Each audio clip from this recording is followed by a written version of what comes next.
No wonder the devil has moved into our churches now and sent some kind of godless, New Age, hippie, freak youth pastor into the church who's taken all the kids out to the gymnasium so they can have a rock concert. No wonder that stuff is going on. That's because parents have delegated their responsibility to somebody else other than the parents. And it's wrong.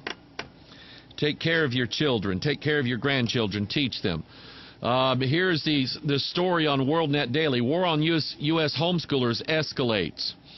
Justices on the U.S. Supreme Court, caught up in the high-profile Obamacare arguments that started today, have refused to intervene in a case in which deputies threatened parents with the forced removal of their children unless they agreed to let social workers who did not have a warrant or probable cause search their home. Stunning conclusion came in a lawsuit brought on behalf of John and Tiffany Loudermilk, who sued officials after a confrontation at their Maricopa County, Arizona home in 2005. A district court judge ruled a reasonable person would believe that Loudermilk's decision to allow social workers to search their home was coerced in violation of the Fourth Amendment. But the Ninth U.S. Circuit Court of Appeals, just kidding, appeals, said the search was proper. The case may not be finished. So, listen, they're going after our kids. Here's another one. Student sues over gay prom proposal.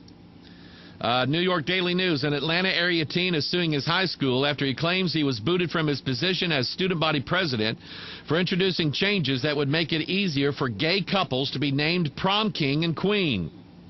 Reuben Lack, a senior at Alpharetta High School, said he brought up the idea of a gay-friendly prom court during a student council meeting in January, according to the suit. On February 8, Lack says he was stripped of his presidency for, quote, pushing personal projects, his lawyer said. The 18-year-old filed the suit on Tuesday in U.S. District Court in Atlanta in order to be reinstated as president. The principal, two of the student government's faculty advisors in the Fulton County District were named in the lawsuit. Some of the kids that your kids are going to school with are messed up in the head. Then there's another one. Well, let's see here. You know what? I couldn't pull that one up. Why? How come? Oh, okay. We have an internet filter on our internet service here, and this is an article under WorldNet Daily. When I clicked on it, it wouldn't pull it up. The article title was "Teacher on Leave for Pornographic Book," and the filter wouldn't allow it. Good for the filter. I don't know what the story says, but anyway, there are teachers. There are teachers that have nasty videos on the internet. And there's one teacher in particular is suing the school district because the students, she was a high school teacher, and the students found her pornographic video on the internet. Okay? And she lost her job, and the teacher's suing the school district. I want my job back. And so, listen, people, watch out for your children. Take care of your children. Watch over them. All right. You guys have sent me, I put that little thing up. I don't know what to do today. So let me go to your emails. Good to be with you today. Let's see here. Let me start down here. Let's see here. Lonnie and Bobby says, I think your next expose should be on Dr. Oz. And that would be a good subject. I've dealt with him before on this a couple years ago, dealing with Reiki. He was promoting Reiki, this thing where you get pinched or poked or whatever, and it's all about getting the electricity going through your body. It's a new age. And then Dr. Oz was one of these guys that Rick Warren pulled in to be one of his the Daniel Plan doctors. And then they mentioned something about a comment on dystopian novels. You know what that is? Had Tricia yesterday sending me a bunch of stuff on the Hunger Wars, the Hunger Games, or whatever it is. I have not read the book. Didn't know anything about it until this movie comes out.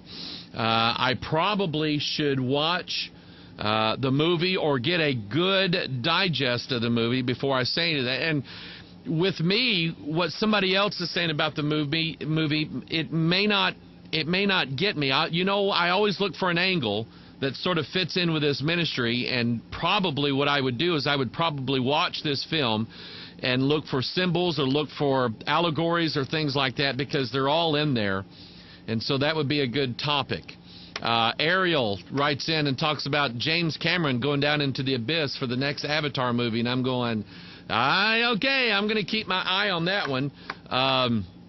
Not ready to talk about it yet, but anyway. Robert and Joanne, did you send me the picture that you said you were going to send me? They said, how about T.D. Jake's new book where he's doing As Above, So Below on the cover? I would want to see this. And if I can find it, if you can send it to me, I'll try to grab it and put it on there real quick. Dan, how's my buddy Dan doing? The movie Hunger Games. I probably will talk about that sometime. Let's see here. Hi, Pastor Mike. This is from somebody. I don't know who it is.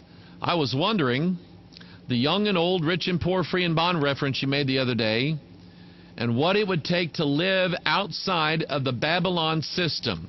You have any thoughts on this? I think I know what you're getting at. I think I do.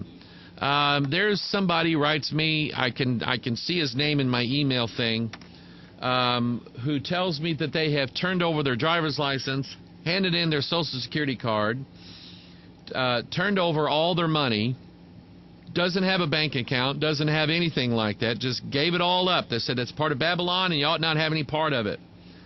I'll be honest with you, I don't know how to live like that. I mean, I just don't know. I don't know that it's completely possible to not be part of the world. I don't think it is. The Bible talks about being in the world, but not of the world. We have to live here. I live in a country called the United States of America, and I don't like the policies that our president is promoting. I don't like a lot of things our Congress does. I don't like a lot of things the Supreme Court does. I don't particularly like the governor of the state of Missouri. I don't like the sheriff of our county, but he's the sheriff. Okay? I don't like his politics, I'll say that. But he's the sheriff. Okay? I don't have any place else to go. And so, you know, I don't necessarily think that you are a Babylonian and that you have the mark of the beast because you have a dollar bill in your back pocket. I don't necessarily think that. But I will tell you that there's a lot of worldly things that we get caught up in that we could probably do without. Stephen, how you doing, Stephen? Writes in, Obama tells Russian president he'll have more flexibility after his re-election. Okay, and he says, how does he know? It's a good question. Good question. Bernardin, he is from à la Francais. Says, I have a friend, and this would be, did you send the picture, Joanne? There it is. Hang on a second. Give me a couple, yeah, there we go. Give me a couple seconds here. We're going to save it, and we're going to save it to the pictures, and yeah, I don't know what to do with it. Hang on a second here. We're going to do this, and I got to put a file extension on it, and I'll see if it comes up here in a minute. All right. Anyway, Bernardin, who is, and I'm looking for someone that might be watching today that lives in New York State, who says that he has a friend and his wife and son that are coming into New York in the 5th of Juliet, which I think is July, and they're wanting to know if anybody lives in New York to put them up. And so we'll see if I get any response on that. Robert, who called me earlier today, you mentioned in the last PMO how President Obama was standing in a temple at the last election, the Temple of Zeus. Maybe you can elaborate on this. Yes, if you remember at the Democratic National Convention back in 2008 when they were going to have Obama give the keynote address, they built the stage to look like a Greek temple. And there is one of the head I can see it in my mind. One of the headlines from I think the New York Daily News or something like that. Basically, the headline was "Oh," which, you know, for Obama, "Oh my God," and so there was this. You know, who planned this? who put this together, but it was obvious to a lot of people. Here is this guy who's probably going to be the next president, and they have put him as like a god inside of a temple. That was the imagery. All you have to, if you want to look at this, go Google that. Go type in Obama and temple and whatever, and you'll see the imagery there of him standing in this temple. And it's like the deification or the apotheosis of Barack Obama. Some people think he's God anyway. Let's see here. Michelle, who sends me such good emails, has a request. I would like to ask everyone to pray in regards to an issue in Houston. The area where we feed the homeless, the Houston City Council is wanting to fine people up to $2,000 if they're caught feeding any homeless person. Did you know that you can actually get fined less for feeding animals in a zoo? She says you can say this or not, but the mayor of Houston is a lesbian, so she has an evil spirit operating through her already. I agree with you, Michelle, but we're very upset over this issue, and they have chosen to wait 2 weeks to make the final vote. And if I remember right, there's some people that are actively a part of this, and I haven't looked at it. I don't know what the deal is, but why would you fine people for feeding homeless people? I don't get that. That's got to be the most stupid thing in the world, and I would say do it. Do it anyway. I mean, isn't that one of the things that we're supposed to do as Christians? Is feed people that are hungry. Good grief. So yeah, let's pray about that. Brian writes in, Pastor Mike, talk about the impact, the division that Jesus talks about in the last days will impact us, especially churches and families. It is very hard on me now, and I believe due to this. Brian, you know what? Actually, I'm going to deal with a subject similar to that in next week's Watchman broadcast. That's actually what I've been working on all day today. And it's a good question, but I'm here to tell you, and Brian, I think I get what you're getting at. I don't know if I will go this direction with it or not, but here's what he's seeing, and here's what I see, and I think a lot of you see.